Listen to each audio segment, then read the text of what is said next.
Ah, Japan, the land of the rising sun. At least in its native name, that's what it means. Japan has been constantly referred to as one of the most fascinating places in pop culture and in history. This nation, consisting of many islands in the Far East, has been culturally renowned as one of the most cultural places to visit in terms of modern popular culture. You may have clicked on this video wondering what part of Japan you want to visit. Well, you have come to the right place, as I have compiled a list of the top 10 cities and towns to visit in Japan. Now, before we get started with this video, I just want to make it clear this is not a list ranking from worst to best. All cities and towns listed here are great places to visit, but this list is compiled based on a combination of my personal picks and tourism statistics. Just keep that in mind. The purpose of this video is not to say that one city in Japan is better than the other. The objective is actually to give you some ideas of what cities in Japan you should start looking at based on what you want to see there and the purpose of your visit. So anyways, be sure to grab your passport, your Japanese-English dictionary, and your earthquake safety plan, and let's get started.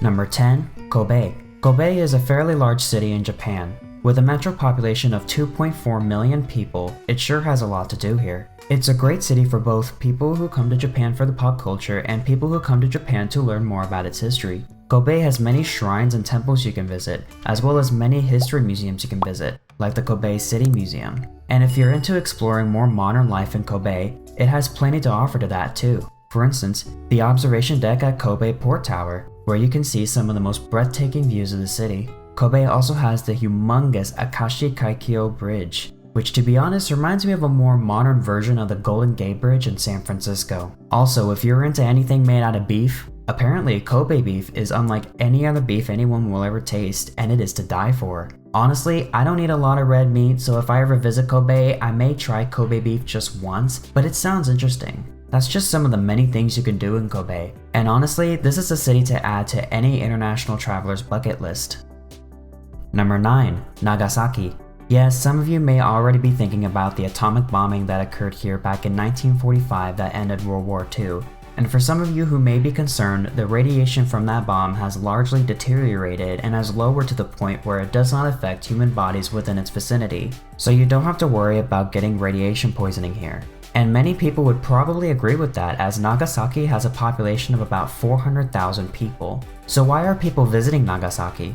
Well, not only are people visiting it for its historical significance during World War II, Nagasaki has actually prospered since the war and has become a thriving community. And it's not just steeped in history with World War II. There's actually a place called Haus ten Bosch, which is actually Japan's little piece of the Netherlands. In the old days, the Netherlands had a strong connection to this part of Japan, and they built places that resembled Dutch architecture, even windmills, in this area of Nagasaki. Also, within the city of Nagasaki, there's plenty of street food to try. I hear a lot of people say Nagasaki street food is really good, so you can give that a try. And if you like penguins, Nagasaki has the Nagasaki Penguin Aquarium, where it's filled with penguins you can observe. Nagasaki offers plenty of things to do for its tourists, and honestly, in my opinion, it's one of the most underrated cities in Japan. Number 8. Fukuoka. Located just northeast of Nagasaki, Fukuoka is the largest city of the Kyushu region in southern Japan. It has a metro population of about 2.6 million people and covers an area of about 343 square kilometers. Fukuoka is best known in Japan for having one of the best foods in the country. Fukuoka is actually famous for its Hakata ramen, which originated here. The city is also easily accessible by plane from Osaka and Tokyo if you're visiting Fukuoka from either one of those cities. It also has its fair share of peaceful shrines to visit in Fukuoka if the Japanese religion of Shinto interests you. Fukuoka is also big on shopping for those of you who love going shopping. There's many shops of all kinds to visit in Fukuoka, especially in the Tenjin area. There's a lot to explore in Fukuoka, and it's worth your time and money to check it out. Number 7. Kanazawa. Located in the Chubu region out in western Japan, this small Japanese city is one of the many great examples of mixing the old and new. Like many other cities in Japan, Kanazawa is a more quieter city with big tourism and historic and modern attractions. If you're into the history of Japanese samurai, Kanazawa has a huge history with the samurai, and you can learn more about the samurai there at the Kagahanda Museum. If you're into traditional Japanese theater, Kanazawa also has the Kanazawa No Museum, which hosts a great preservation of old Japanese theater. They also have a number of other historic things that played a huge role in Kanazawa culture, such as a doll museum and even a phonograph museum. And if more modern museums float your boat, you can also visit the 21st Century Museum of Contemporary Art, which is filled with exhibitions of modern 21st century art. And if you don't want to go to just museums, Kanazawa also has some lovely gardens, like the Kenrokuen Garden. Honestly, even if gardens aren't your thing all the time, when it comes to visiting Japan, I feel like visiting gardens is a must. Japanese gardens are just amazing to look at, and I would love to spend some peacetime in one of those gardens, and the gardens in Kanazawa are no exception. Number 6. Hiroshima. Yes, like what we talked about earlier with Nagasaki, I'm sure a lot of you thought of the atomic bombing of Hiroshima and Nagasaki back in 1945 when I said that name. But I mean, now in 2022, these places are great to visit, especially Hiroshima. While both Hiroshima and Nagasaki have prospered greatly since World War II, Hiroshima has especially prospered. It prospered into a city with a metro population of about 1.4 million people and is one of the most visited cities of the Chugoku region of Japan. So why are people still visiting Hiroshima? Well, while the site of one of the few examples of the devastating effects of nuclear war is a top reason why many people choose to visit Hiroshima, there's also a lot that Hiroshima has to offer besides that. For example, Hiroshima offers direct ferry access to Miyajima Island, which is one of the most photographed islands in Japan. Hiroshima, like many other cities in Japan, also has some very beautiful gardens you can visit, like the Shukein Garden, located northeast of downtown Hiroshima. And if you like modern art, Hiroshima has the Hiroshima City Museum of Contemporary Art, which is filled with modern art pieces by local artists. Hiroshima is a pretty neat city to visit, not just for World War II history buffs, but also for people to witness its rise to a large city of many opportunities. Number 5. Sapporo. Going a little north, well, a lot more north, Sapporo is a city on the Hokkaido Island. Now this is a city worth a visit in the wintertime. Sapporo is the 5th largest city in Japan with a population of about 2 million people. Sapporo is most famous for its vast amount of ski resorts that are open during the wintertime. Even many Japanese vacationers flock to Sapporo from all over the country to go skiing there during the wintertime. Honestly, unfortunately, I've never been skiing. I've been sledding though, which I know you can do there as well, and it's really fun. But even outside of winter sports, there's still a lot to do in Sapporo. If you're into chocolates and sweets, you can tour the Ishiya Chocolate Factory, where you can learn how this chocolate factory makes their sweets. This is an especially good destination if you're traveling with children. Sapporo also has a snow festival, which is known for its amazing ice sculpture competition, so you may witness some killer ice sculptures. If you're into modern art, Sapporo has the Hokkaido Museum of Modern Art, which contains galleries of modern art from all over the Hokkaido Island. And if you're into gardens, Sapporo has the Hokkaido University Botanical Garden, where you can find several scenic rock gardens, as well as a lilac garden and a greenhouse. Though I would recommend going to this garden during the springtime because it does get cold in Sapporo. Sapporo overall is a lovely city with things to do all year long, hence why it is in the top 5 on this list. Number 4. Okinawa. Going a little ways off the main islands, Okinawa is a little island off the coast of southern Japan. This island has close to 1.5 million inhabitants and covers an area of about 1,200 square kilometers. So why are people visiting this island? Well, not only is it a hotspot for World War II history buffs, as many American soldiers fought Imperial Japan on this island during World War II, but it's also been called a tropical paradise in Japan. Wow, this country has ski resorts and tropical getaways? Wow. There's a lot to do and a lot to explore in Okinawa. Not a lot of people know this, but Okinawa has quite a few castles you can visit, like Shirijo Castle, which was built in the 18th century, then was destroyed by American soldiers in 1945, and then rebuilt again later on. There's also a neat rock development called Cape Manzamo, which sits at the western edge of the island overlooking the East China Sea. In terms of gardens, there are many beautiful gardens to look at in Okinawa, such as the Shikinean Rural Garden. There's also a ton of beaches to visit in Okinawa as well, such as the Emerald Beach on the west side of the island.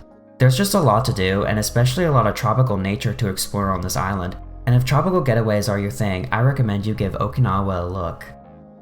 Number 3. Osaka. Osaka is the 3rd largest city in Japan, and with a metro population of about 19 million people, it has the 10th largest metropolitan area in the world. Some people like to refer to Osaka as Tokyo's little sister, and in a way that's a pretty accurate description, as not only does Osaka have many things that Tokyo has, it's also about a 3.5-hour train ride from Tokyo. Not only does Osaka have many lovely streets to go for a nice walk on, they also have many lovely gardens you can visit. Osaka also has Universal Studios Japan if you're into theme parks. and many more. There's so much to do in Osaka that I could make an entire separate video about it, and it's no wonder it's number 3 on this list. Number 2. Kyoto. Now, if Japanese history is what intrigues you the most about visiting Japan, this city is the most recommended for you. Before Tokyo, Kyoto used to be the capital of Japan for a very long time, and for a while it was the center of Japanese culture. It is the ultimate city in Japan to experience authentic traditional Japanese culture, as well as visiting their traditional temples, shrines, gardens, shops, restaurants, festivals, and many more. There are also many historic landmarks you can visit in Kyoto, such as Nijo Castle, which was built back in 1603 as a residence for Tokugawa Ieyasu, who was the first shogun of the Edo period. I really apologize for my pronunciations, guys. Another must-see site to see in Kyoto is Gion, the city's most famous entertainment district. Here you will witness much of the traditional Japanese arts, as well as to admire the machiya, or the traditional Japanese wooden houses. Also, if you're into visiting Shinto shrines, Kyoto has a lot to visit. There's over 400 Shinto shrines located in Kyoto, and many of them are some of the most visited shrines in Japan by locals and tourists alike. Like with Osaka, there is so much to do in Kyoto that I could make a separate video about it, but Kyoto is definitely a must visit for anyone wanting an authentic Japanese experience. Alright, before we get to number 1, be sure to give this video a like as it could help with YouTube's algorithm, and be sure to subscribe to this channel and ring the bell to get notified whenever I post a new video. And if you're on your phone, be sure notifications is turned on in your settings so you don't miss out on notifications. And I also wanted to take this time for an honorable mention. Yokohama. It's a city just south of Tokyo, and not only is it the second largest city in Japan, it's also another city you can explore to get a taste of Japanese modern life. Alright, on to number 1. Number 1. Tokyo. Let's be honest, you are not surprised by what the number 1 pick was. However, even though it can get very crowded as it is the largest city in the world, at least according to US News, Tokyo is still a very nice city to visit in Japan and is the most visited in Japan by far. Tokyo has so much to offer for both domestic and international tourists alike. One attraction you can visit in Tokyo that's great for families is Sanrio Puroland. It's an indoor theme park where you can interact with Hello Kitty and other Sanrio characters. And it's a fun place for the whole family. And some very good news for anime lovers. If you're into anime is to Tokyo like Hollywood is to Los Angeles. Tokyo is the anime capital of the world, and there's tons of things anime oriented you can find here. Although this kind of goes for many big cities mentioned in this list for Japan, Tokyo especially has a lot of capsule hotels you can stay at. It's a hotel with these tiny pod-like rooms you can stay in. To me it looks pretty tight, but apparently a lot of people say it's actually kinda cozy. So I'll definitely add staying in a capsule hotel to my travel bucket list, just to see what it's like. It's also a more affordable option if you're traveling to Japan on a budget. So if that's you, I would look into staying in some capsule hotels. And there is also Shibuya Crossing. I mean, I honestly don't get the hype of this part of the city, but I thought I'd just slap that on this video anyway. I mean, if you're going to mention Tokyo in a video, then you gotta mention Shibuya Crossing. So here you go. Personally, I don't see the appeal. I mean, it's really just a very busy intersection with thousands of people invading each other's personal space. But apparently, a lot of people love to cross here. So if you don't mind huge crowds of people and busy intersections, I definitely recommend Shibuya Crossing. And a surprising fact about Tokyo, despite all these people, the crime rate is actually very low. So if you weren't wooed into going to Tokyo before, maybe you are now. There's just so much to do in Tokyo, I could make a whole separate video about it. And why wouldn't I? Maybe that's something I could do in the future on this channel. But yes, even with all the overcrowding and the vast amount of traffic, I still recommend visiting Tokyo whenever you book your next flight to anywhere in Japan. And that is it for the top 10 cities and towns to visit in Japan. Do you agree with this list? Let me know in the comments below. Was there a city in Japan that I missed? Let me know in the comments below. And also, just comment anyway. I love hearing feedback from you guys on these videos. And be sure to give this video a like as it can help with YouTube's algorithm, and subscribe to this channel and ring the bell to get notified whenever I post a new video. And if you're on your phone, be sure you have your notifications turned on so you don't miss out on new videos. This is Cameron, and thanks for watching.